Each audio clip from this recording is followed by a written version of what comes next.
Assalamualaikum warahmatullahi wabarakatuh. Alhamdulillahirabbil alamin wassalatu wassalamu ala asyrofil anbiya'i wal mursalin sayyidina wa maulana Muhammadin wa ala alihi wa sahbihi ajma'in. Amma ba'du.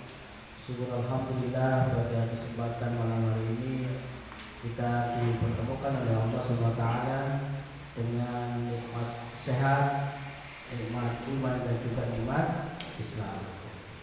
Alhamdulillah. Ya, sudah berminggu-minggu kita tidak ketemu ini. Udah berapa lama kita ketemu? Ada sebulan ya.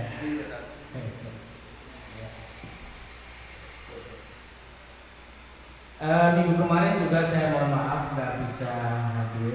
Kalau 2 minggu sebelumnya kan memang ada agenda di masjid gitu ya. Jadi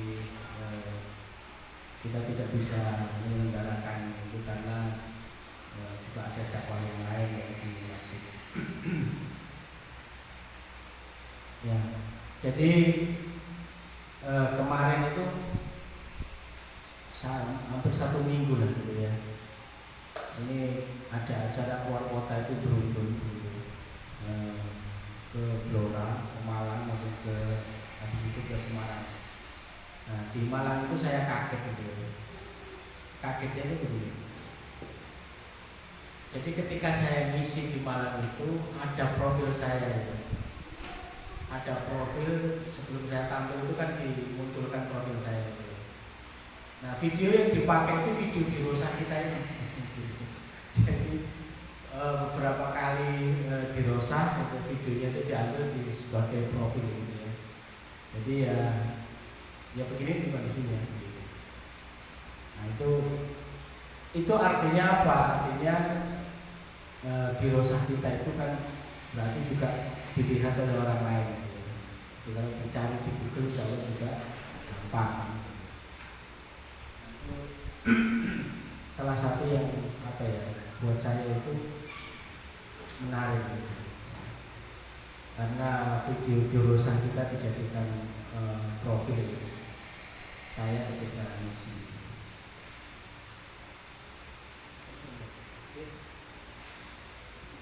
Ya, karena lama tidak ketemu, insya Allah pada malam hari ini temanya yang dibilang ringan ya nggak ringan gitu ya, dibilang berat nggak berat banget gitu. Kecuali memang yang lagi menghadapinya itu mungkin berat gitu, nggak ringan.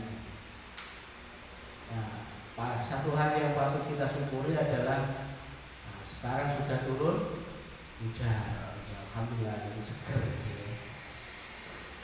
Tinggal bagaimana kita menyikapi hujan itu saja. Jadi kalau kemarin nggak hujan-hujan, panas, sumuk, sekarang hujan alhamdulillah sudah seger. Nah, kalau hujan nanti konsekuensinya begitu, misalkan malam-malam hujan, jadi peserta di Rosanya jadi berangkat mungkin agak mikir 2 kali gitu ya. Ya begitulah manusia itu. Oke, kita lanjutkan aja menyikapi musibah.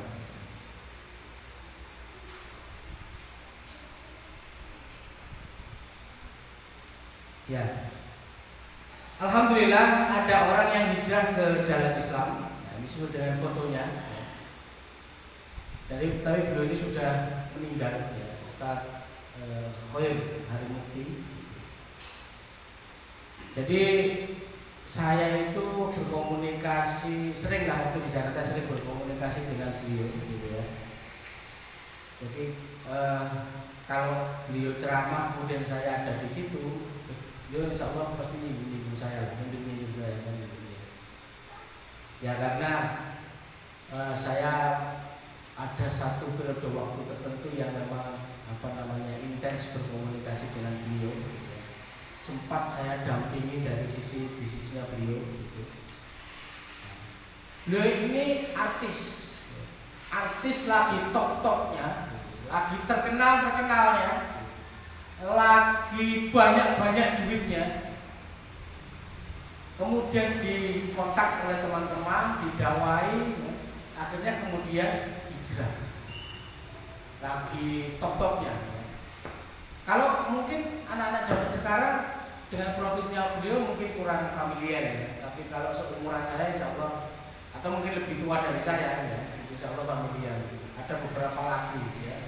Kalau diklik di YouTube itu mengenal itu. Ya. Ada kamu atau apalah itu ya. Mungkin pernah dengar itu yang aduh ya. Lagunya beliau. Nah, beliau ini adalah salah satu menurut saya contoh yang bagus ya. Bagaimana beliau ini seorang artis yang lagi terkenal, lagi banyak duitnya, lagi disorot media, lagi apa istilahnya itu, di puncak kejayaannya, kemudian mengenal Islam, akhirnya hijrah dan itu ditinggalkan semuanya. Ditinggalkan semuanya. Bahkan beliau sempat cerita itu bagaimana hartanya beliau itu disucikan Allah. Maksudnya disucikan itu begini. Jadi harta dari artis-artis itu dipakai bisnis buka restoran dan segala macamnya, dan itu bangkrut tutup. Kalau dibilang kere. Tapi alhamdulillah beliau masih tetap istiqomah. Tetap istiqomah. Makanya kemudian mendapat musibah, yang musibahnya itu tadi pasti itu namanya kontrak-kontrak artis masih tutup semuanya gitu ya. Dan terakhir tadi punya harta simpanan sebagai artis, kemudian bukalah restoran, akhirnya tutup juga, bangkrut, musibah. Dan beliau sabar dan istiqomah di jalan syariah, akhirnya husnul khotimah. Akhirnya belum meninggal ya, sudah meninggal. Nah, ada beberapa ada beberapa pelajaran yang saya ambil dari beliau gitu ya. Kalau dari sisi semangat, alhamdulillah beliau itu luar biasa semangat. Dan kalau sisi dakwah, wah, dibilang nggak ada tarik juga. Saya beberapa kali mengundang beliau, mohon maaf ya, sampai saya kasih uang transport itu minim sekali, buat sewa mobil aja mungkin nggak cukup. Tapi beliau saya undang masih mau aja. Alhamdulillah, jadi kok dari sisi keistiqomahan beliau ini luar biasa. Dan beliau ini kalau jadwalnya ngaji, misalnya ngajinya hari Selasa atau hari Rabu gitu, maka seluruh aktivitas beliau itu diblok. Jadi kalau setelah beliau jadi artis kemudian jadi pendakwah, jadi dai gitu ya. Kan beliau sering ceramah di mana-mana. Kalau jadwalnya ngaji itu diblok, gak akan menerima jadwal. Di ngaji. Wes, ngaji, tapi selain hari itu insya Allah beliau akan mau menerima jadwalnya. Tapi khusus untuk jadwal ngaji itu beliau gak akan ganggu, diblok. Jadi udah, Ustaz bisa ngisi nggak? Misalkan hari Rabu, jadwal ngaji hari Rabu, nggak bisa. Bisa digeser dari apa dari segala macam. Ya. Nah itulah makanya disebut Ustaz khair hari mukti. Khair, jadi baik. Ya. Hari mukti yang baik. Khair. Ya alhamdulillah lah ya, kalau dari sisi beliau ini semangatnya luar biasa. Jadi kalau dari sisi kesulitan ekonomi, beliau ini tahan sekali. Bayangkan saja ya, artis yang dari sisi semua fasilitas segala macam sugih ya, itu sudah terima, kemudian dalam tanda kutip gak punya duit dan menerima, sabarnya luar biasa. Kenapa? Kenapa tuh?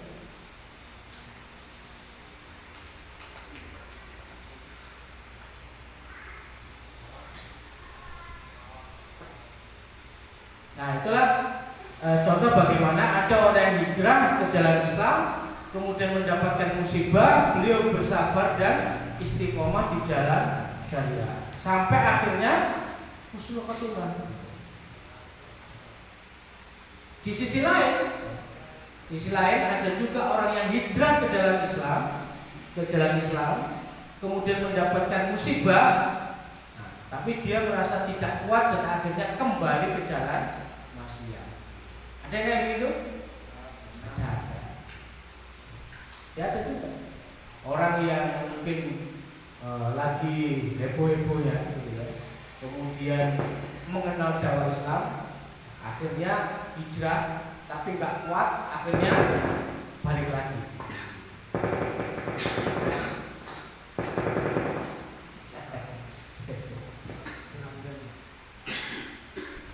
Harus pakarnya harus turun. Tiba-tiba.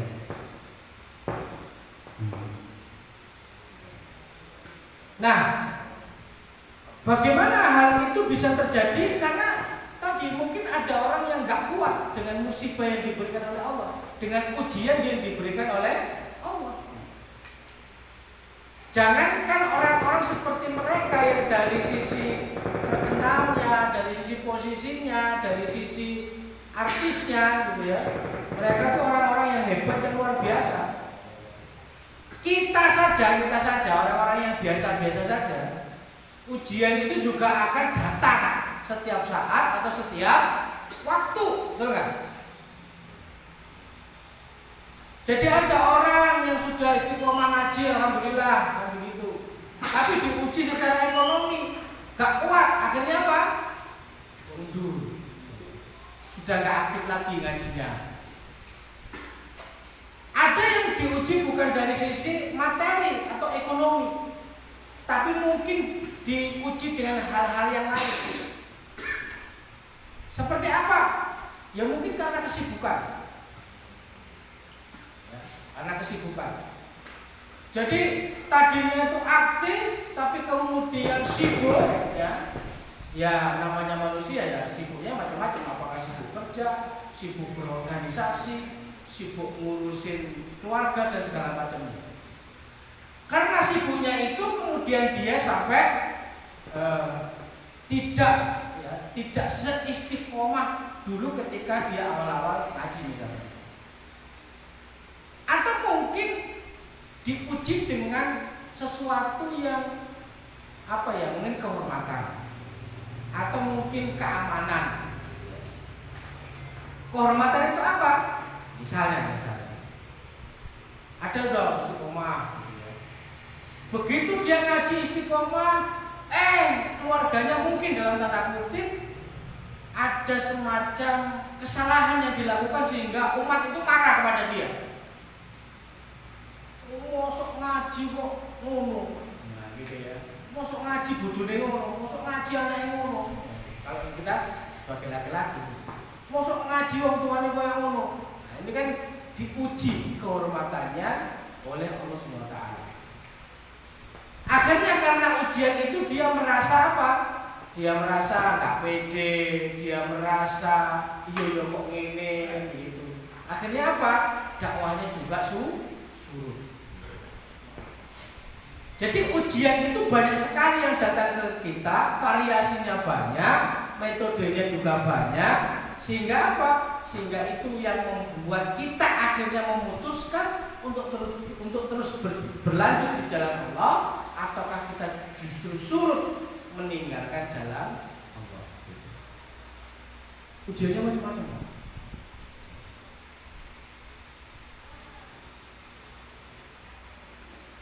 Sudah bisa belum? Belum. Kayaknya waktu saya habis.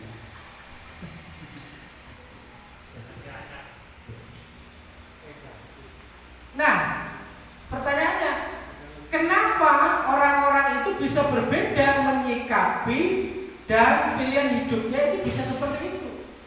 Kenapa penyikapan terhadap musibah, penyikapan terhadap ujian itu bisa berbeda dan juga pilihan hidupnya berbeda? Kenapa bisa seperti itu? Nah, ini yang akan kita bahas.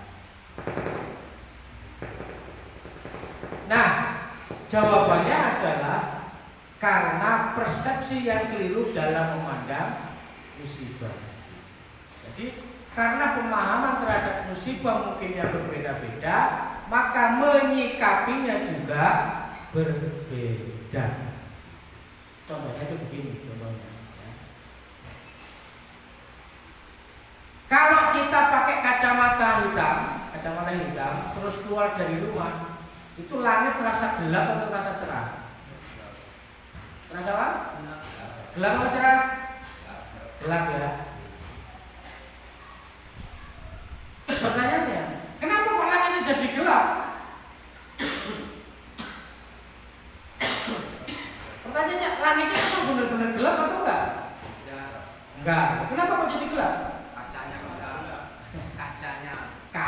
rumahnya yang gelap kan gitu. Sehingga sudut pandang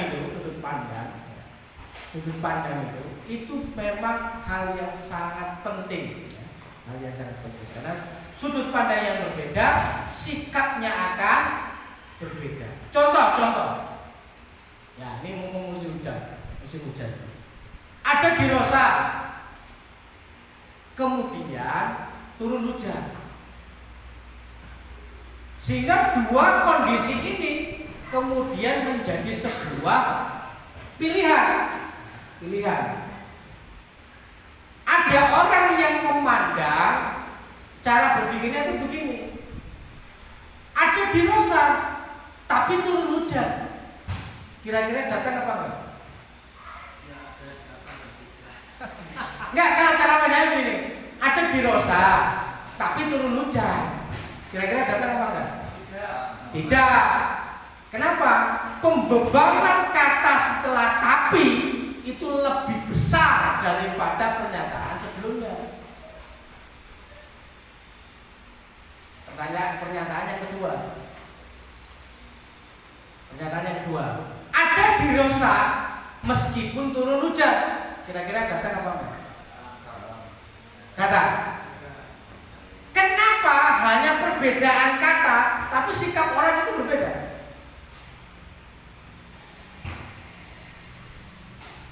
Satu, ada di Rosa tapi turun hujan. Yang kedua, ada di Rosa meskipun turun hujan. Hanya kata tapi dan meskipun. Tapi itu dampak dan efeknya sangat berbeda. Watak itu permainan kata-kata saja. Oh tidak, itu permainan psikologi. Itu permainan pemikiran, itu permainan perasaan. Makanya kadang-kadang untuk memotivasi diri kita perlu yang namanya memanipulasi pernyataan itu agar kita ini bisa positif. Kayak tadi itu. Saya ini mau dakwah tapi nggak pede. Jalan nggak dakwahnya? Nggak. Tapi coba misalkan diganti. Saya pengen dakwah meskipun tidak pede. Kira-kira jalan apa enggak? Jalan. Hanya permainan kata tapi dan meskipun aja itu bisa mengubah diri kita. Makanya persepsi itu penting.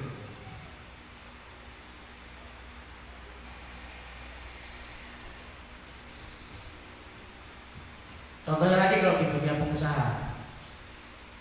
Saya pengen sukses tapi nggak punya modal. Saya pengen bisnis tapi nggak punya modal. Jalan nggak bisnisnya? Nggak jalan. Saya pengen bisnis meskipun nggak punya modal. Jalan nggak? Hanya mengubah kata tapi dan meskipun. Sama lagi. Saya pengen ngaji tapi sibuk. Datang ke pengajian? Tidak. Saya nggak pengen ngaji meskipun sibuk. Datang nggak? Nah, ini.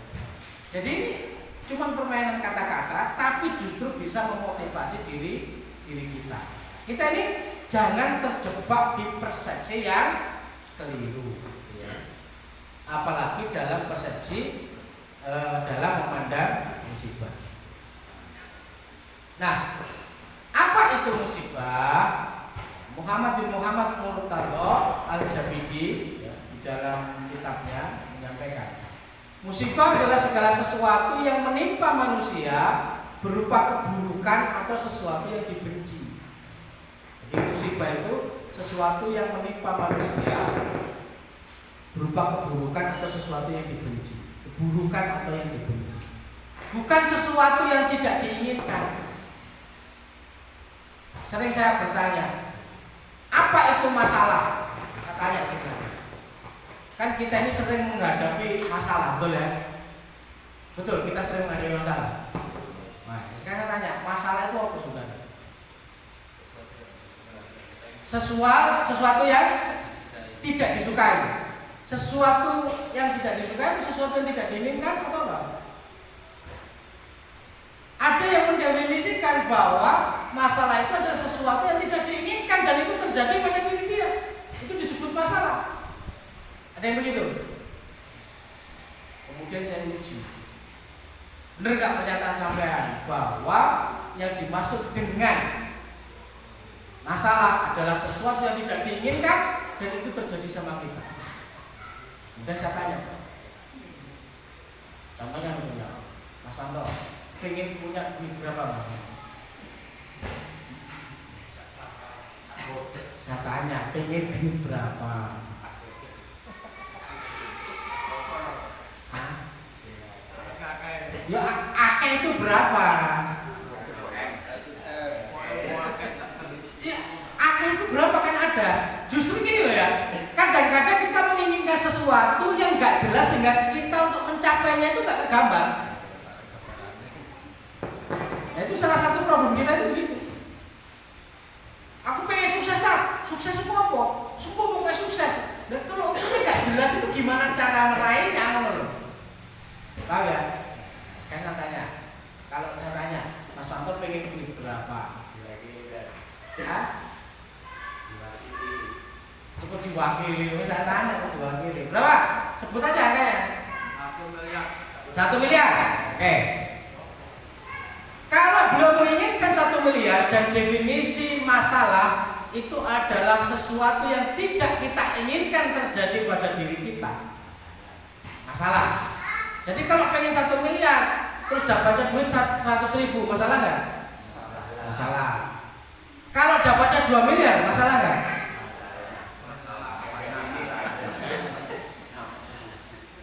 Loh, katanya masalah itu sesuatu yang tidak kita inginkan terjadi pada diri kita. Kalau pengen uang 1 miliar, dapatnya 100.000, masalah atau enggak? Masalah. Kalau inginnya 1 miliar, dapatnya 2 miliar, masalah apa enggak? Masalah. Loh kan 2 miliar enggak Anda inginkan, yang Anda inginkan kan 1 miliar. Kan gitu. Gitu ya.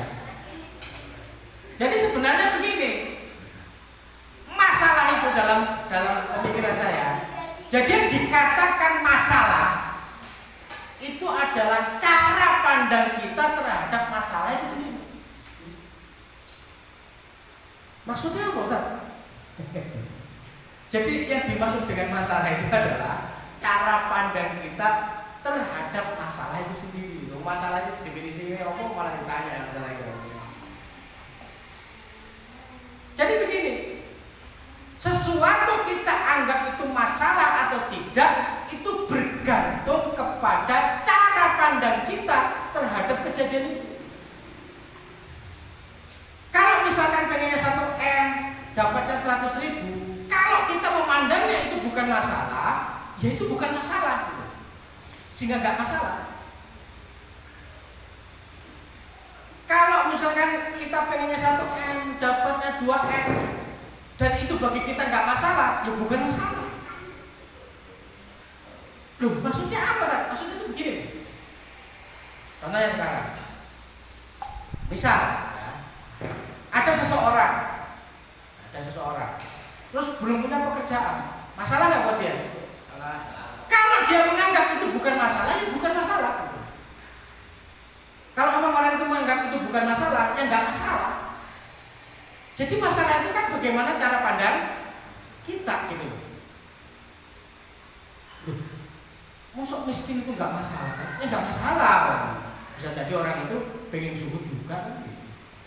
Berarti kan nggak masalah. Anaknya nakal, masalah nggak? Bagi dia itu nggak masalah.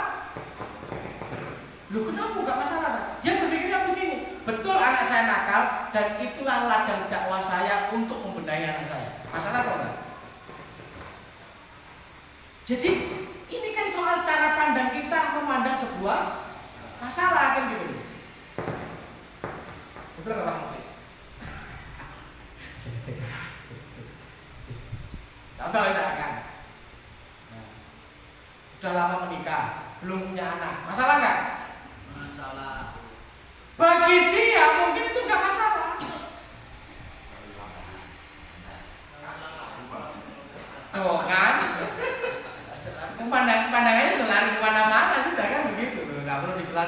dewe.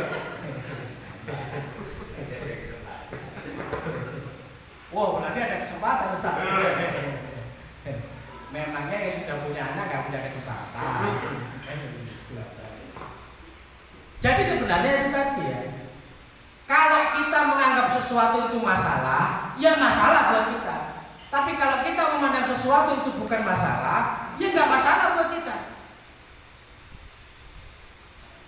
Pertanyaannya kan begini. Kadang-kadang sesuatu itu memang bukan masalah, tapi bagi kita dicap sebagai masalah. Sehingga apa? Sehingga dalam hidup kita itu banyak masalah yang kita hadapi. Gara-gara apa? Gara-gara karena kita cara pandangnya itu masalah. Jadi stres hidupnya. Karena semua kejadian yang menimpa dirinya itu dianggap sebagai masalah sama dia. Makanya stres dia. Wajah jelek masalah kan gitu. Bagi kita kan nggak masalah ya, wajah jelek kan enak kan begitu ya.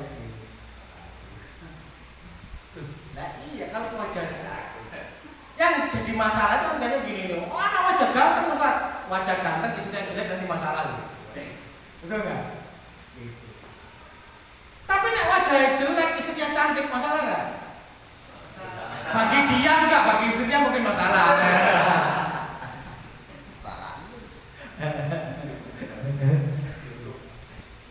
Artinya begini loh, masalah itu ya penyikapan kita. Kalau kita mengatakan itu masalah, ya masalah yang akan terjadi.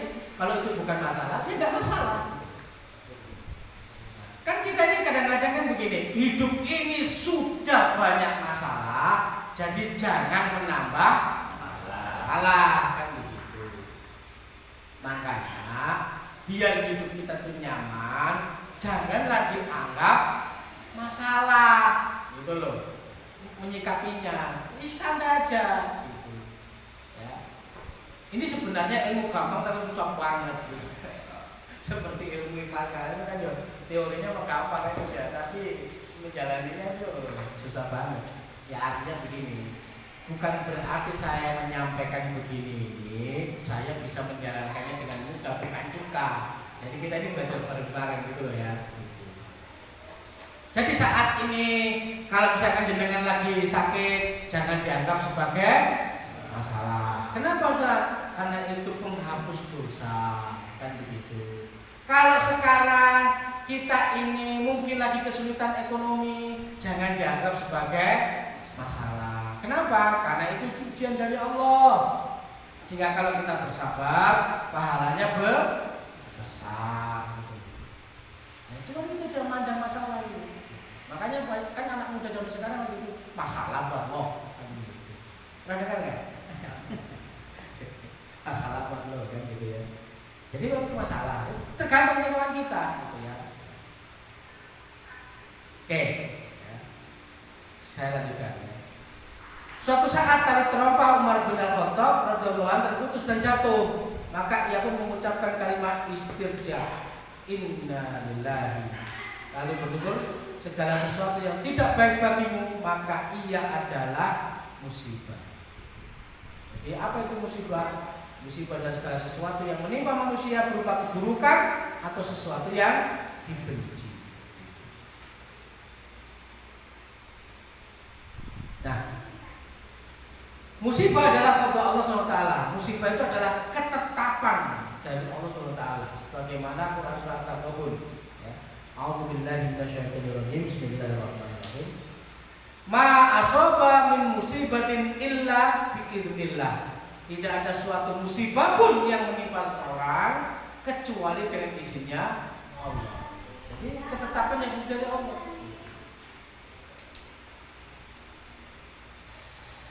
Nah, ujian adalah keniscayaan iman. Musibah itu ujian, dan ujian itu keniscayaan iman. Sebagaimana Quran surat Al-Baqarah ayat 125. Wala nabluwannakum bisyai'in minal khaufi wal ju'i wa naqsim minal amwali wal anfusi was samarat. Dan sungguh akan kami berikan cobaan kepadamu dengan sedikit ketakutan, kelaparan, kekurangan harta, jiwa, dan buah-buahan. Jadi cobaan kita ini memang apa ya? Jadi ujian itu, musibah itu juga bagian dari kita itu naik kelas. Contohnya, Pak Mukhlis pernah sekolah SD nggak? Pernah? Siapa tahu nggak pernah sekolah SD kan begitu. Pernah sekolah SD ya? Kalau kenaikan kelas ada ujiannya apa enggak? Ada. Jadi memang untuk naik kelas, naik level itu sudah sunatullahnya kalau ada ujian.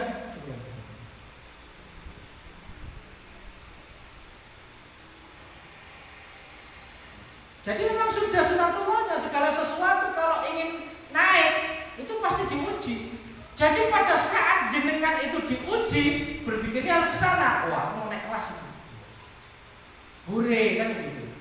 Tapi sebagian orang memandangnya itu masalah kan begitu. Aduh, kenapa Allah menguji saya sampai seperti ini?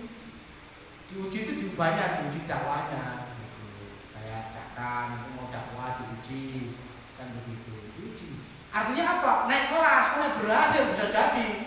Loh ini sudah langsung menggelegar, gitu, dipanggil kiai, karena sudah teruji dakwahnya kan begitu di mana-mana. Ujian itu banyak, bisa ekonomi, bisa keamanan, bisa dakwahnya tadi itu keistiqomahan dan segala macam. Ujiannya banyak. Sekarang saya tanya, dulu Pak Mukhlis waktu bisnis dagang molen itu ada ujiannya kan? Apa ujiannya itu? Banyak. Sekarang ini tentu, gitu. Sekarang lagi diuji. Pernah ditabrak sepeda dari belakang. Oh, pernah ditabrak sepeda dari belakang. Jebret. Terus nggak jadi jualan. Ya, habis pulang jualan. Oh, habis pulang jualan. Banyak ya, ujian itu banyak. Terbakar juga pernah. Kadang-kadang kita itu melihat gini loh ya. Kalau ibarat buah, kalau pohon, yang kita lihat itu buahnya. Kalau orang sukses yang kita lihat itu buahnya. Apa itu buahnya? Satu, kita lihat, rumahnya mewah ya, bagus ya. Oh, mobilnya banyak ya, mewah ya. Oh, duitnya banyak ya. Itu buah, semuanya buah. Betul kan? Pertanyaannya begini. Adanya buah itu asalnya dari mana? Pohon. Pohon yang bagus asalnya dari mana? Dari akar. Jadi pohon yang bagus itu dari akar. Buah yang bagus itu dari akar. Daun yang bagus itu dari akar. Pertanyaannya, akar itu terlihat atau tidak? Tidak. Nah itu, akar itu tidak terlihat, tapi buah itu terlihat. Orang itu dengan seenaknya aja kadang-kadang melihat buahnya. Kok iso ya kowe ngono ya? Enak tenan ya sugih. Padahal bisa jadi akar dalam hidupnya dia itu sudah kemana-mana. Artinya kemana-mana itu bagaimana? Sudah melalui berbagai macam halangan, rintangan, cobaan, musibah, sudah dia hadapi semua. Kemudian orang baru melihat buahnya, itu baru, wah ternyata ya. Tapi nggak pernah belajar dari akar. Makanya kalau kita tuh belajar ya dari akar. Contohnya apa? Wah, ustadz itu ya pinter ceramah ya. Itu buahnya bos. Akarnya bagaimana? Jenengan nggak tahu lah bagaimana dia belajarnya, bagaimana dia belajar bahasa Arabnya, bagaimana dia ngajinya, bagaimana dia waktu awal-awal ngisi, mungkin diusir orang, mungkin dimarahi orang, gitu ya, mungkin digebukin orang, mungkin gitu ya. Pertanyaannya, kita kan nggak tahu semuanya itu. Tiba-tiba seperti itu buahnya. Makanya kita belajar akarnya. Ya apa akarnya itu Ustaz? Ya tadi itu penyikapan, sabarnya, sabar, keistiqomahannya, itu kan akar semuanya. Determinasi. Kalau dalam bahasa kaidah kausalitas atau asbabiyah itu namanya irodah. Kalau kita bahas kitab asbabiyah, kenapa kaum muslimin itu tidak bisa berjaya? Kenapa kaum muslimin itu tidak seperti umat-umat Islam sebelum-sebelumnya? Apa itu umat-umat sebelumnya? Contoh, pada saat Rasulullah SAW perang Badar, berapa jumlah kaum muslimin dan berapa jumlah orang kafir Quraisy?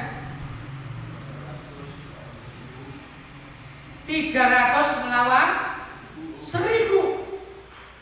Perang Mu'tah, berapa umat Islam, berapa orang Romawi? Kita sekitar 10.000, 10.000, mereka 250.000. Bagaimana Tariq bin Ziyad menaklukkan Andalusia yang menaklukkan Portugis yang saat ini, Spanyol saat ini? Jumlah mereka berapa? 12.000. Berapa jumlah pasukan Visigoth, orang-orang kerajaan Spanyol dan Portugis? 100.000. Menang nggak? Perang Badar umat Islam menang? Nah, perang Mu'tah menang?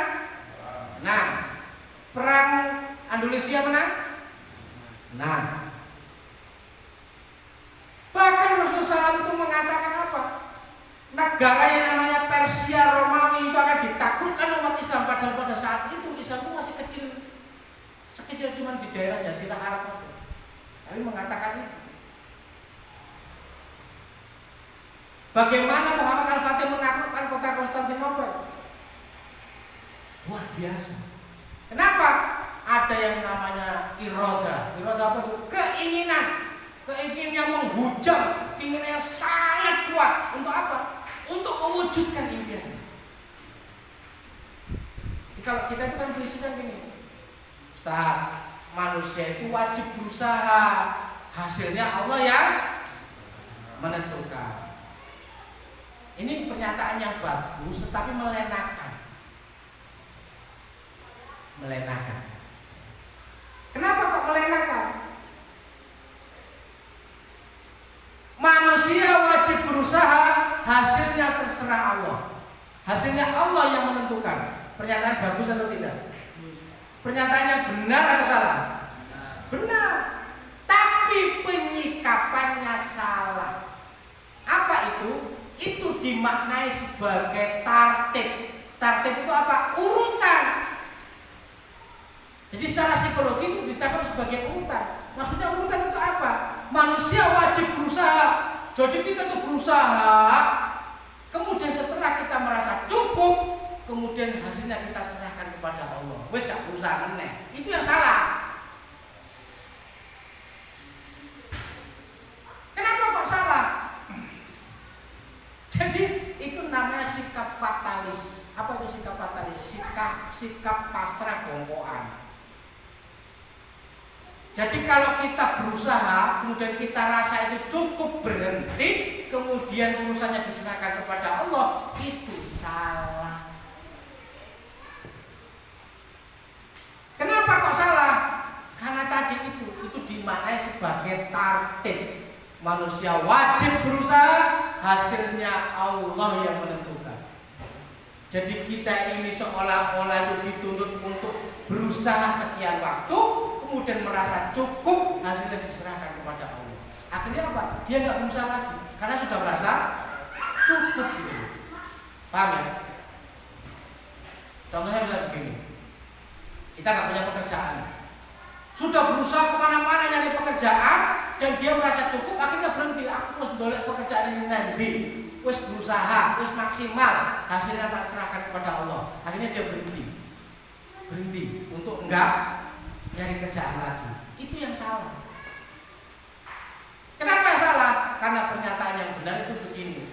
Betul, kalau pernyataan misalkan manusia itu wajib berusaha, Allah yang menentukan hasilnya, kan begitu ya. Nah, pernyataan yang tepat itu begini. Manusia wajib wajib berusaha untuk mencapai tujuannya. Kira-kira maknanya apa? Manusia wajib berusaha sampai terwujud impian atau tujuannya. Maknanya apa? Maknanya apa? Ngejar terus sampai mati. Ya sampai tercapai tujuannya. Dan dia nggak akan pernah berhenti sebelum tujuannya tercapai. Nah, itu sikapnya para sahabat itu yang benar kan kayak begitu. Sehingga apa?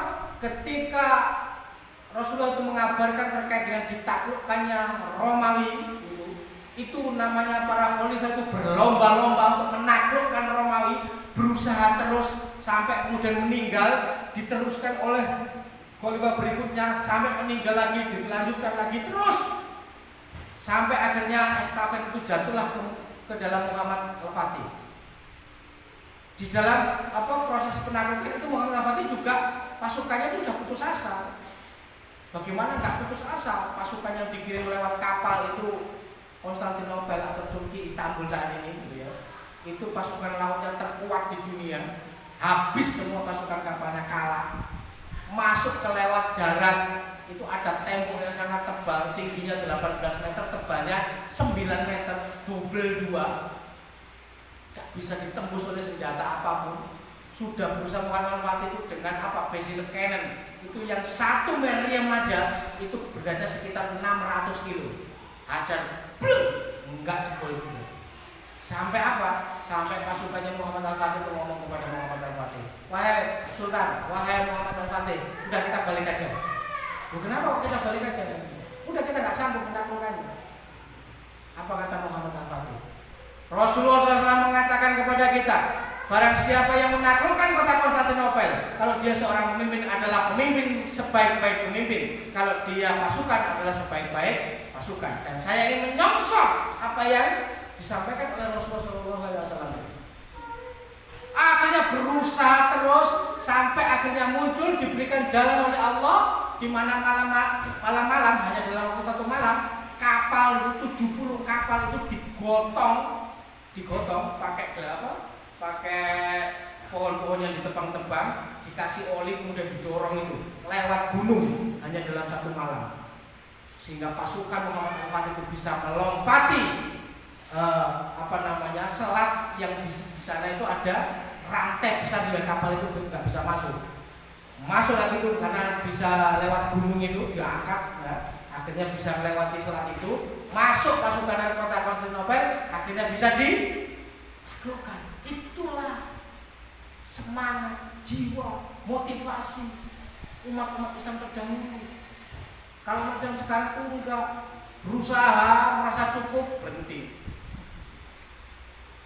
Kok berhenti? Ya sudah maksimal untuk saya dan sudah saya serahkan kepada Allah. Enggak begitu.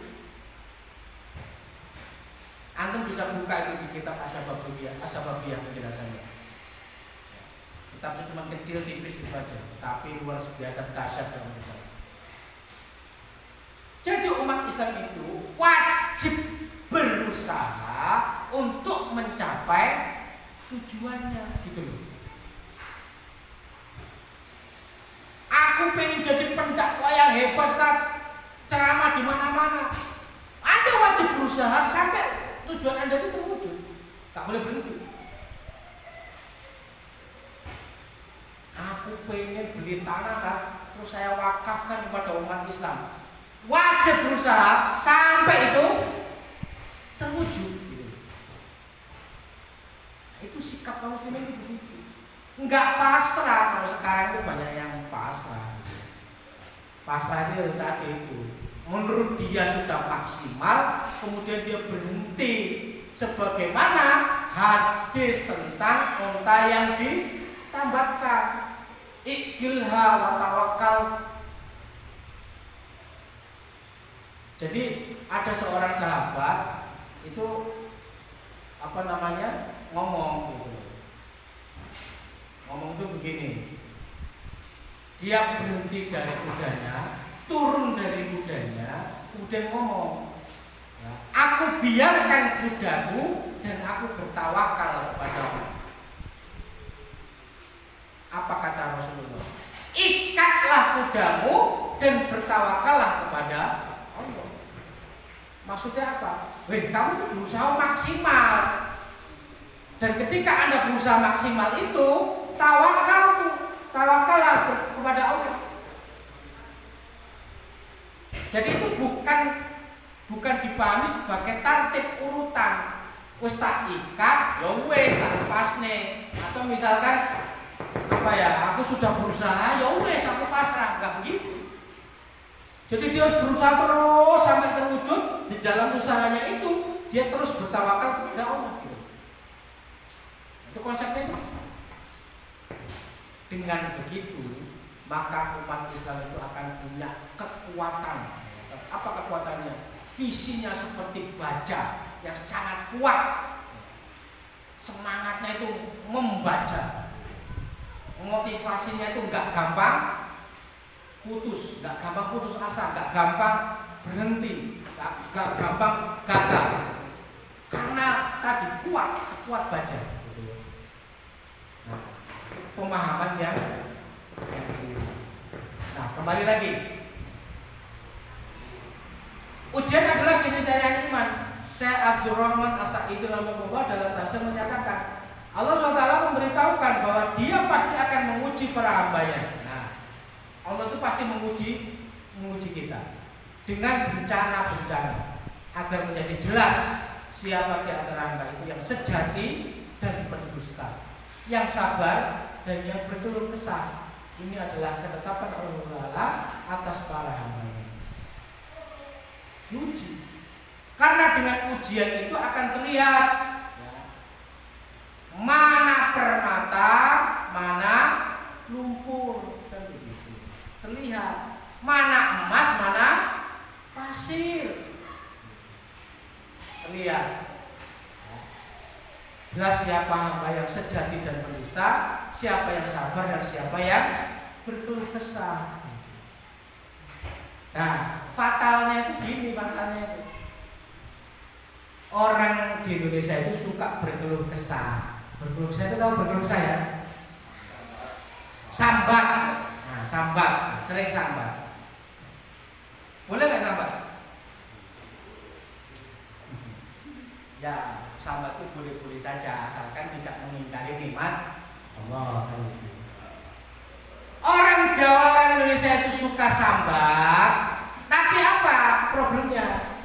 Masalahnya itu sambatnya sama temennya, sama kawannya, yang kawannya itu juga punya banyak masalah. Yo, kira kok gajian lewat tok. Ini gak iso, gak iso. Sebelah konyolnya sing disambati. Ya tuh.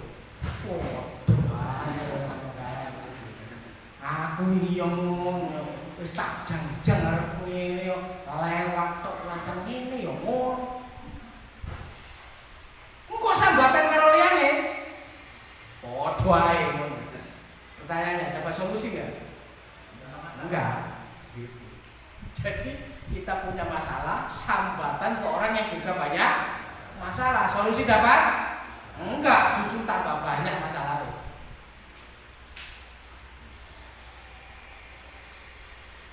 Makanya apa yang diminta oleh Allah dan Rasulnya sabar. Ojo kakean sambatan. Urip itu gak kakean sambatan. Ini kakean sambatan. Saya yakinlah semua orang itu punya banyak masalah, betul nggak ya? Pertanyaan begini, mau nggak tuker-tukeran masalah? Misalkan Pak Hadi punya masalah, Pak Muklis punya masalah, tuker-tukeran mau nggak? Gak mau. Jadi kalau kita mau tuker-tukeran masalah juga nggak akan mau. Artinya apa? Ya sudah, kita itu punya sepaket diri kita dan masalah mungkin yang kita hadapi, ya, sehingga menuntut kita untuk bersabar. Semakin kuat iman, semakin diuji. Seseorang akan diuji sesuai dengan kadar agamanya. Apabila ia kuat dalam agamanya, maka ujian akan semakin ditambah. Apabila agamanya tidak kuat, maka ujian akan diringankan darinya. Kalau begitu tak enak ujian yang ringan aja tak, ya salah gue yang ngomong kan gitu. Ujian yang ringan itu artinya agamamu nggak kuat kan begitu. Ya. Jadi memang semakin tinggi pohon itu angin yang berembus semakin kencang. Itu sudah sunatullah, sudah wajar. Artinya apa? Itu sudah nggak usah dipikirkan karena itu sudah sunatullah. Memang begitulah hukum alamnya. Jadi dinikmati saja. Pak Muklis semakin lama semakin banyak duitnya, mesti banyak usianya. Mas Wanto semakin lama semakin ganteng, banyak usianya. Kan begitu. Betul kan? Pak Karmani juga begitu kan begitu. Semakin banyak bisnisnya, semakin banyak ujiannya. Semakin aktif berdakwah, semakin banyak ujiannya. Banyak orang yang aktif kemudian karena ada ujian terus pedot itu banyak juga. Jangankan begitu. Caleg-caleg itu yang biasanya kampanye-kampanye itu ada ujiannya juga, Pak. Begitu gagal pedot itu rumah sakit jiwa nanti itu. Wakai. Hari ini saya dapat berita itu. Caleg mencuri uang, terpaksa mencuri uang 40 juta. Buat apa? Biaya kampanye.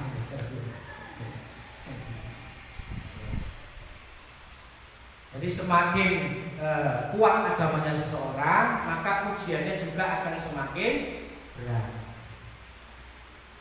Bagaimana menyikapi musibah sehingga kita bisa istiqomah di jalan syariah? Nah, sekarang bagaimana cara pandang kita dalam menghadapi musibah? Menyikapi musibah ada 3. Yang satu adalah sabar karena ada pahala di dalamnya. Yang kedua adalah syukur karena dicintai, diangkat derajatnya dan dihapus dosanya. Dan yang ketiga adalah introspeksi diri karena perbuatan dosa. Yang pertama, sabar karena ada pahala. Sabar, apa itu sabar? Keteguhan menghadapi berbagai kesulitan. Sering saya sampaikan bahwa sabar itu bukan bukan sikap nerimo dalam pengertian begini. Dia miskin, aku sabar kan? Maksudnya sabar itu apa? Miskin ya sabar kan? Ya enggak begitu. Nah, maksudnya apa? Kalau dia misalkan miskin, sabar itu maknanya apa? Dia terus berjuang agar dia itu tidak miskin gitu. Nah, ketika meniti jalan agar dia berusaha terus, itulah dibutuhkan kesabaran gitu loh. Aku sabar kan, tak mau ngene-ngene dihina terus meneng wae. Salah. Namanya sabar itu ketika dakwah, meskipun ada halangan, ada cacian, dia tetap terus berdakwah. Itulah sabarnya itu di situ. Jadi sabar itu bukan nerimo. Misalkan tadi Pak Muflis, rombong saya pernah kebakaran kan, sabar itu apa? Tak terima kan sabar, aku seneng aja sabar, gak emosi aku. Ya salah, bukan itu sabar. Sabar itu apa? Ya bangun meneng, bikin lagi rombongnya, jualan lagi, meniti karir lagi, dodolan meneng sampai terus bertambah. Itu sabarnya itu di situ. Bojoku ngomel-ngomel kan, aku sabar. Sabar itu apa? Meneng wae pokoke diomel bojoku, aku meneng ae pokoke kan. Itu bukan sabar, Pak. Itu nerimo yang pandu. Terus sabar itu ya apa ta? Ya tetep bojone dinasehati. Kalau memang bojone itu keliru kan begitu. Ya itu sabar, terus menasehati. Terus memberikan nasihat. Sabarnya itu di situ. Kadang-kadang itu putus asa. Putus asa kan sudah sabar gitu.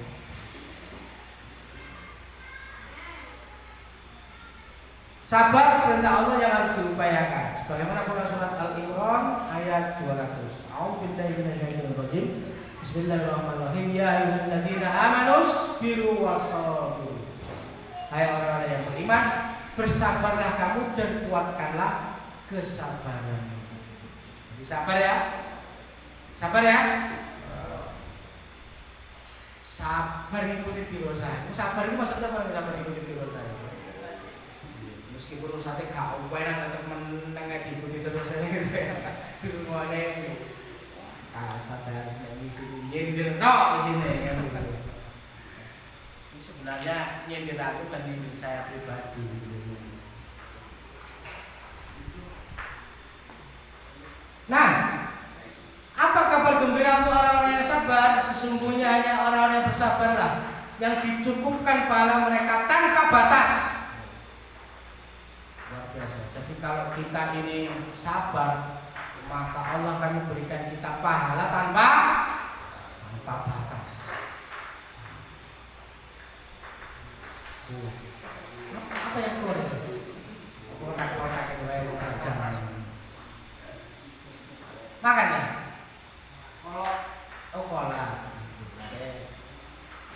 Kalau makan kita cukupkan aja sampai di sini ya. Ya, jadi kita ini sudah tak sabar kalau sudah ada makanan di depan kita. Saya itu sabar apa? Kalau ada makanan di depan tak lihatin, nggak kata makan, itu sabar itu kan. Bukan begitu sabar itu, Terus bagaimana? Ya dimakan makanannya. Keutamaan sabar. Al-Auza'i mengatakan pahala bagi orang yang bersabar tidak bisa ditakar dan ditimbang. Mereka benar-benar mendapatkan ketinggian derajat. Jadi kalau kita ini sabar, pahalanya nggak bisa ditakar, nggak bisa ditimbang. Kenapa nggak bisa ditakar, nggak bisa ditimbang? Saking akeh, saking gedene pahala sabar itu, maka sabar itu tidak bisa ditakar dan juga nggak bisa ditimbang. As-Sudi mengatakan balasan orang yang bersabar adalah surga. Karena besarnya pahala sabar itu, maka memang layaklah orang bersabar itu diganjar dengan surga. Contoh jenis sabar dan pahalanya. Ali bin Abi Thalib radhiyallahu anhu pernah berkata, sabar itu ada 3, yaitu sabar dalam musibah, sabar dalam taat, dan sabar dalam menjauhi maksiat. Pak, kalau musibah, sabar kepada musibah, itu menurut saya paling gampang.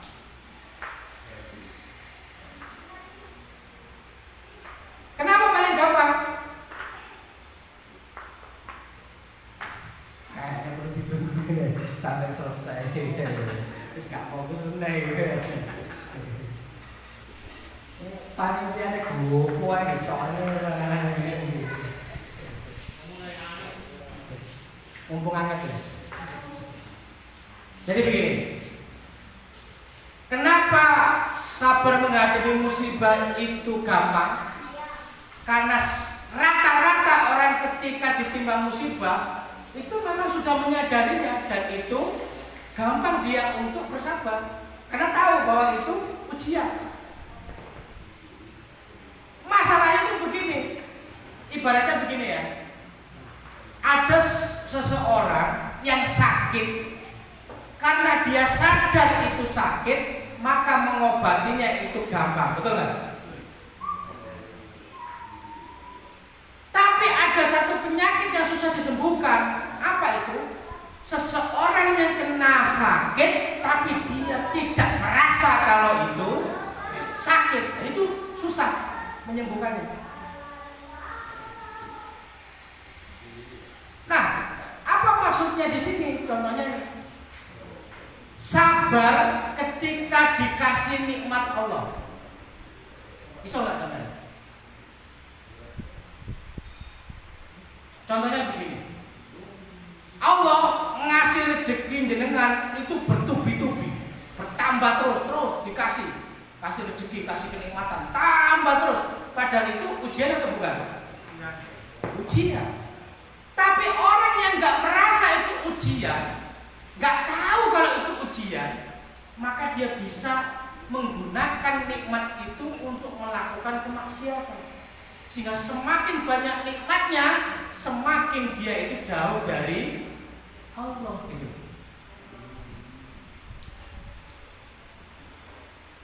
Tapi kalau misalkan contohnya jenengan dikasih dikasih kekayaan, sugih, itu bisa jadi satu sombong ke orang, ya, bisa jadi banyak kemaksiatan. Kemaksiatan itu apa? Misal kan gitu, duitnya akeh, kan gitu, wes nanggap orkes, jeblar kan begitu ya. Gitu. Kan namanya orang nggak tahu diuji kan begitu kan.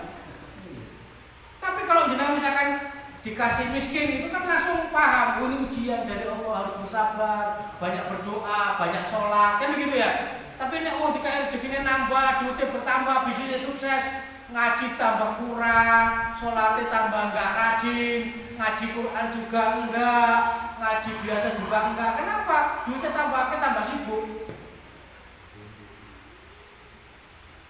Itu ujian. Tapi ujian berupa kenikmatan. Gitu. Makanya kalau diuji musibah mungkin kita ini masih bisa. Tapi nek diuji sing nikmat berat itu. Makanya bahaya. Loh, letak sabar yang diuji nikmat itu yang mana kan? Itu sabar dalam taat tadi. Dinaik duit akeh, si taat ora, si rajin enggak, gawae si api ora, kan begitu. Apa?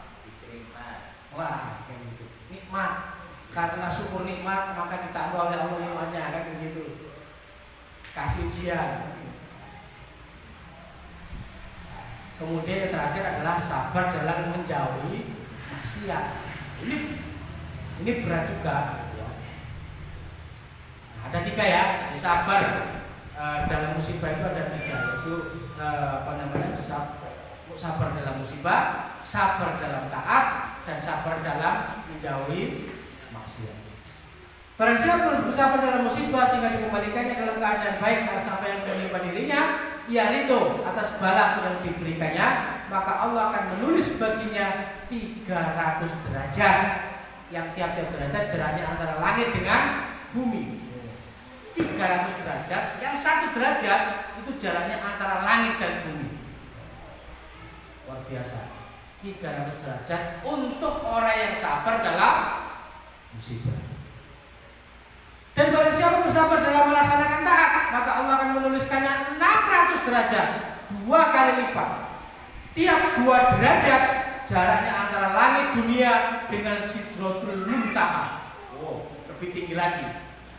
Jadi kalau yang pertama itu jarak 1 derajatnya antara langit dan bumi, kalau yang tadi yang barusan yang 600 derajat, tiap 2 derajat jaraknya seperti bumi dan langit ke 7. Dan barang siapa yang bersabar dalam menjauhi maksiat, maka Allah tulis baginya 900 derajat, yang jarak 2 derajatnya seperti arsy 2 kali. Nah, ini nggak usah bahas ini, karena nggak tahu arsy itu kayak apa. Artinya apa? Oh, ini sudah luar biasa, gede banget. Kesimpulannya apa? Kesimpulannya begini: 3 jenis sabar. Sabar dalam musibah 300 derajat, sabar dalam taat 600 derajat, sabar dalam menjauhi maksiat 900 derajat. Menjauhi maksiat itu angel, Pak. Kenapa kok angel? Sampai butuh duit, ono wong bank, kredit, Pak, dipermudah. Ini Pak, ada 1 miliar blak di depan. Kira-kira ditompo orang. Tombo, wah itu masalahnya kan gitu. Itu baru duit itu. Belum diculik sama wanita, dimasukkan kamar terus dibuka kabel. Sabar enggak Anda?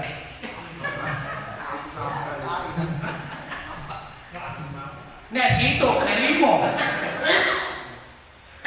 Wis gak sabar blas ono kae gitu.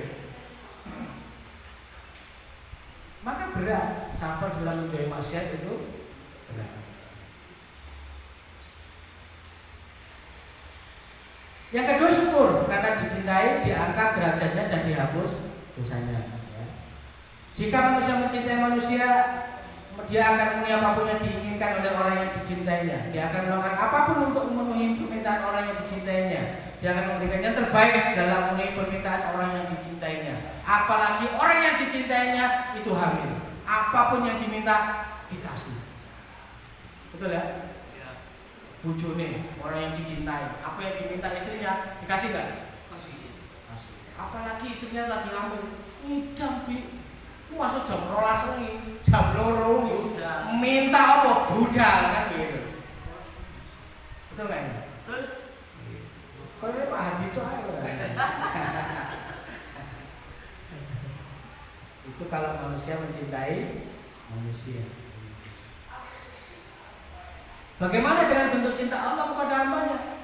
Pasti jauh lebih besar sebagaimana cintanya manusia kepada manusia. Rasulullah SAW bersabda, Innallaha azza wa jalla idza ahabba qauman ibtalahu. Sesungguhnya jika Allah mencintai suatu kaum, maka Allah akan memberikan cobaan kepada mereka. Jadi kalau kita ini dikasih cobaan, dikasih ujian, itu artinya Allah masih cinta kepada kita. Ini jenengan sampai hari ini kekurangan, itu artinya masih dicintai oleh Allah. Masih diberikan sakit, itu berarti juga masih dicintai Allah. Masih dikasih masalah, berarti itu juga masih dicintai Allah. Karena cobaan itu. Musibah mengangkat derajat. Sesungguhnya seorang hamba ketika didahului kedudukan di sisi Allah, di mana amalnya tidak sampai kepadanya, maka Allah akan mengujinya di badan atau harta atau anaknya. Badan sakitnya, macam-macam sakitnya menungso saiki. Ada diabetes, ada stroke, darah tinggi, jantung, apalagi? Kolesterol, asam urat, apalagi? Mata kabur, encok, gelinu, apalagi? Rematik, kepala pusing. Kepala pusing menurut saya tiap hari kepala pusing. Beda sama karyawan. Karyawan itu kepala pusing itu pertengahan bulan sampai akhir bulan. Itu mesti kepala pusing itu. Makanya kalau jadi dokternya karyawan itu paling enak. Dok, sakit dok. Dah, saya sudah tahu sakitmu. Langsung buka toples, kerawut kan gitu. Dah, minum sehari 3 kali. Oh, ini jadi vitamin. Apa vitamin? Tahu lah stres mungkin menopo kan gitu. Paling bikin teh, ngirit gitu kan. Kita kayak vitamin, seger. Jadi gak usah cerita penyakit ngopo, ngerti. Jadi poliklinik perusahaan itu semua tahun ini. Dok, masuk konsultasi ya, ngerti penyakit ngopo ngerti, sebenarnya. Buka toples, rawuh, wes diminum sehari 3 kali ya. Nanti kalau nggak sembuh datang ini lagi. Dokternya kurang ajar ya. Kenapa begitu Pak? Karena dulu saya zaman mahasiswa ketemu dokternya kayak ngomong kayak dokter poliklinik. Penyakitnya mahasiswa ngerti. Musibah mengangkat derajat atau menghapus dosa. Tidaklah seorang mukmin terkena duri dan lebih dari itu, melainkan Allah akan mengangkat derajat dengannya atau dihapuskan kesalahannya dengannya. Jadi memang kalau kita menerima musibah dan bersabar, maka Allah akan mengangkat derajat kita dan juga menghapus dosa-dosa kita. Jadi enak Pak. Dosa-dosanya itu bisa dihapus. Makanya gini, ada pemahaman sebagian umat Islam kalau sakit itu nggak mau datang ke dokter. Kenapa? Karena hukum berobat itu sunnah, nggak wajib. Sunnah apa mubah? Mubah kalau nggak salah, mubah. Mubah. Artinya apa? Boleh berobat, boleh untuk tidak berobat. Mubah. Jadi hukum orang berobat itu mubah. Boleh dilakukan, boleh juga tidak. Dan banyak orang yang memilih untuk tidak berobat. Kenapa Ustaz? Untuk menghapus dosa. Untuk menghapus dosa. Jadi dia tetap terima sakitnya sampai sakit itu sembuh.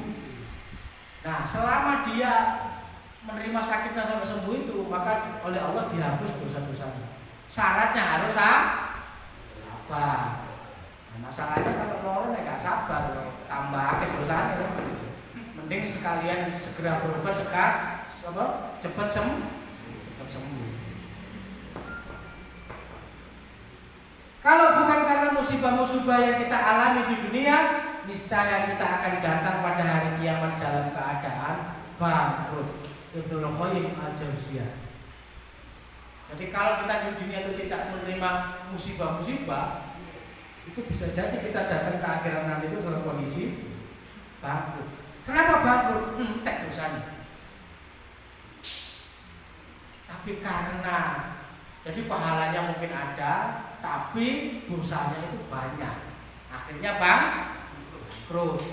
Tapi kalau bersabar, nah kan menghapus dosa tadi. Sehingga ketika menghapus dosa, orang itu enggak bangkrut.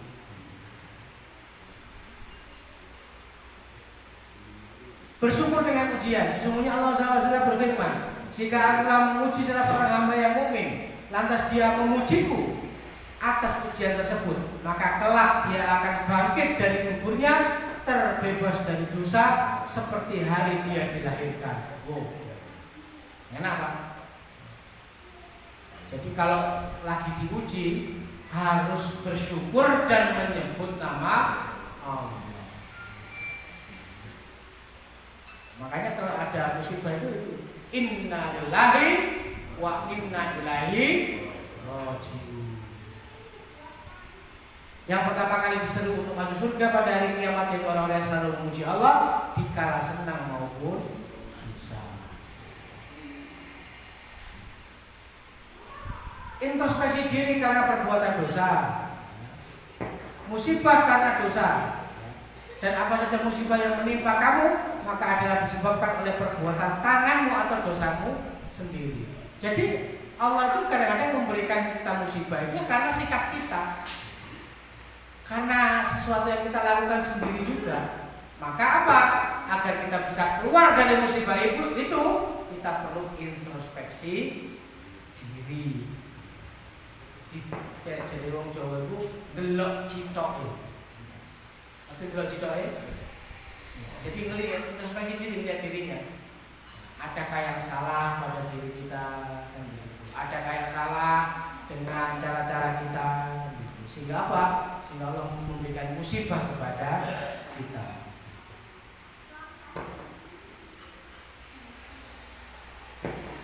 Maka segeralah introspeksi diri, bertobat. Barangkali ada kewajiban yang dilalaikan, mungkin ada keharaman yang dikerjakan. Nah, ini adalah doa tertimpa musibah. Jadi kalau ada musibah, doanya ya. Inna lillahi wa inna ilaihi raji'un. Allahumma ujurni fi musibati wa akhlif li khairan minha. Segala sesuatu adalah milik Allah dan akan kembali padanya. Ya Allah, berilah ganjaran terhadap musibah yang menimpaku dan berilah ganti dengan yang lebih baik. Jadi jika mendapat musibah, sabar karena ada pahalanya, syukur karena dicintai oleh Allah, diangkat derajatnya dan dihapus dosanya. Ketika introspeksi diri karena perbuatan dosa yang kita lakukan. Ya, itu saja yang saya sampaikan pada kesempatan malam hari ini. Mungkin ada 1-2 pertanyaan, apakah itu terkait dengan materi atau tidak ini? Monggo saya persilakan. Baik, materi sudah disampaikan. Apabila ada pertanyaan, monggo persilakan karena waktu juga sudah malam. Monggo.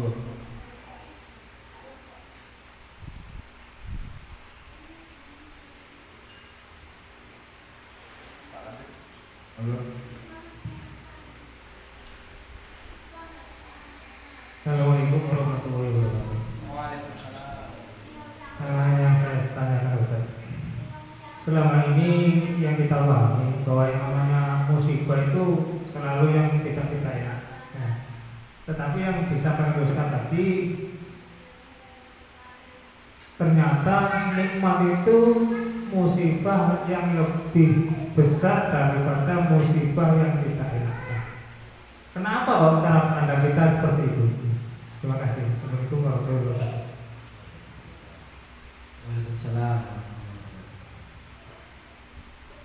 Kenapa kok seperti itu? Sebenarnya saya juga tidak tahu kenapa seperti itu. Karena itu hak prerogatifnya Allah kan begitu. Ngasih 600 derajat, 900 derajat, 300 derajat itu kan haknya Allah. Ya ini dugaan-dugaan saja. Berpikir positif. Apa itu? Satu tadi.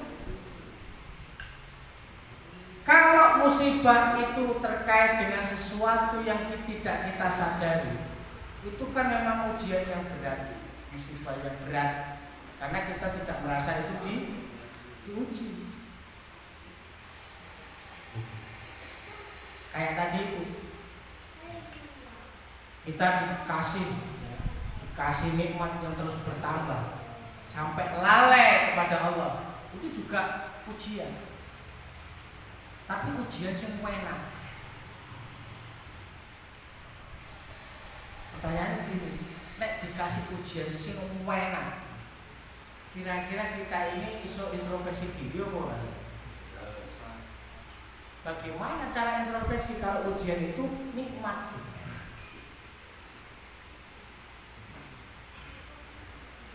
Padahal itu sedang diuji. Makanya ada namanya muda kaya raya, tua masuk surga, kan begitu ya? Kalau ujiannya kayak begitu ya, muda kaya raya. Bisa jadi kan begini. Wah, buat apa ngaji? Udah sukses nih. Ngaji itu dekat sama Allah itu untuk orang-orang yang miskin, untuk orang-orang yang kelaparan, itu orang-orang yang punya banyak masalah, gitu. Butuh mendekat karena butuh solusi. Kalau saya kan udah banyak, ngapain nggak ada solusi? Makanya hati-hati, Pak. Bisa beli mobil, ujian. Bisa beli motor, ujian. Punya mantu, ujian. Punya cucu, ujian. Bisa bangun rumah, ujian. Bisa beli tanah, ujian. Ujian, Pak. Dan tahunya bahwa itu ujian atau tidak, itu dilihat dari keistiqomahan kita di jalan Allah. Kalau kita tetap istiqomah, oh berarti ujiannya lolos. Tapi kalau nggak istiqomah, nah itu berarti ujian kita tidak mampu menghadapi ujian itu. Berat, Pak. Kenapa berat? Sekarang coba, misalkan Pak Muklis ini jualannya laris banget, baru pergi sejam habis.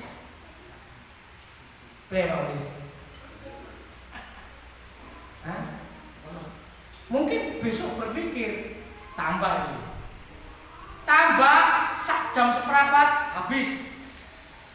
Mikir mana? Tambah yang tadinya 2 kilo jadi 4 kilo. Begitu 4 kilo jadi 6 kilo. Pes. Jualan apa sampai habis, duitnya banyak. Begitu duitnya banyak kan begitu. Penampilan mulai wah. Beli baju mungkin yang benar, potong rambut mulai rutin, beli minyak rambut klinis, jam tangan kan begitu kan. Terus semua rondo sebelah mulai Pak Muklis, assalamualaikum Ustaz. Wow, disebut Pak Ustaz saya kan. Nengkak ini, Pak Haji. Gimana Pak Haji kabarnya gitu ya? Ya. Sehat Pak Haji? Alhamdulillah sehat. Haji di mana? Pak Mukhlis, Pak Haji. Situ loh Batu Toba. Oke. Karena sering lihat, sering ngaji, akhirnya apa? Janda sebelah pengen konsultasi. Mukhlis, bisa konsultasi nggak? Ngaji ini tentang apa sih Pak Mukhlis? Ngaji ini tentang ini. Loh, gak baca Quran dah. Terus baca Quran terus iso. Oh saged. Nggih. Tolong aku diajari kok. Masa dulu iso maca ta? Dulu. Ayo ngaji ngene. Mulai ya. Ngaji kan gitu, ngaji Iqra. Ngaji Iqra. Ini loh sing bener itu. Ain. Apa ya? Ain. Begitu janda sebelah ngomong ain, gulune dawa, set. Mulus serane. Sama keren-keren. Wes mulai kan gitu. Lama-lama dengan alasan Pak Ustadz, saya belum bisa aktif di Dirosa. Kenapa Pak Mukhlis? Saya punya jamaah yang harus isi Iqra. Oh je, bagus Pak Mukhlis yang gitu. Alasannya mantep nggak? Mantep. Alasan kok benar kan begitu. Jadi kalau misalkan kita ini rajin, dakwah rajin ngaji begini, terus alasannya yang sekiranya bertentangan, mungkin kita akan menolak. Ayo Pak, kita jalan-jalan. Oh enggak, saya mau ngaji usul tim. Jadi ngaji dipertentangkan dengan jalan-jalan. Wong nek sing normal pikirane, ya. Itu milih ngaji nih. Tapi setannya kok canggih. Palane kok itu. Sampai ngaji kalau minterke wong ora ngaji ku palane kok mending iki ae. Iya, akhirnya gak melok Dirosa, ngaji karo janda mau. Lah, masalahnya apa itu tadi? Setan itu kalau menggoda kita itu luar biasa, ya. Geser siti kan gitu. Ini positif juga dan masih dalam hal yang koridor yang positif, tapi kalau siti ditambah sesuatu melenceng itu baru ketahuan di akhirnya Pak. Astagfirullahaladzim. Kok iso ya kaya ngene? Ya iso Pak. Sudah ada strateginya setan ini. Makanya tadi itu orang yang semakin kuat agamanya, maka ujiannya akan semakin berat. Ustaz harusnya kalau anda nggak pernah diuji, wakil Pak Blenger jadi uji. Uji ekonomi lah, kita sering Pak. Yang nggak jelas besok mau makan apa itu sudah berkali-kali ya gitu. Sing tagihan anak sekolah sampai puluhan juta itu sering kayak gitu Pak ujian. Ya banyak lah gitu ujian. Semua pasti ada ujiannya. Nah, kalau orang itu nggak sadar dirinya diuji, tapi kemudian dia tetap istiqomah, kan mantap Pak. Apalagi tadi ujiannya itu ada apa? Menjauhi maksiat. Itu dahsyat. Orang untuk taat itu bisa jadi gampang, tapi menjauhi maksiat belum tentu. Contohnya apa? Contoh. Ada kiai rajin sholat, puasa, zakat, mungkin beribadah haji berkali-kali, tapi muamalahnya ribawi. Merasa jumawa, merasa besar, merasa paling ngerti, merasa paling alim. Jadi semuanya juga. Nek ngimami ya kudu aku lho sing paling rajin. Ada begitu Pak? Ada. Di tengah-tengah masyarakat terjadi di depan mata saya itu begitu.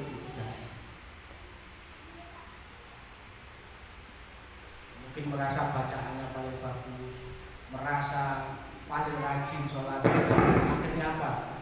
Merasa layaklah dirinya kalau jadi imam, sehingga akhirnya dia jadi imam. Jadi imam terus akhirnya apa? Enggak mau jadi makmum, sombong lagi. Berat, Pak.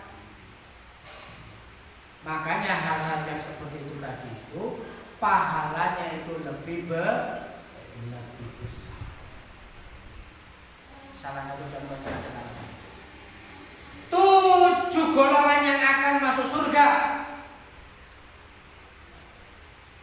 Salah satunya apa? Salah satunya apa? Yang katanya ada pemuda yang mendirikan masjid, masih kan ya? Yang orang yang diuji sama wanita itu blak ini kan, terus kabur menjauh atau kabur mendekat? Jauh. Dekat lebih jauh. Makanya itu insya Allah pahalanya paling besar. Jadi sabar, insya Allah sabar. Ini kata-katanya itu pendek, cuma huruf dong, ya, cuma 5 huruf dong. Sabar. Tapi ngelakoninya itu bisa apa ya?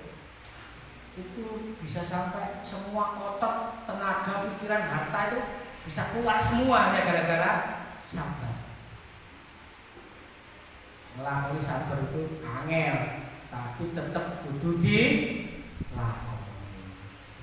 Kadang-kadang sabar, kadang-kadang mungkin gak sabar. Kucing ngomel sithik senggerang ngopak.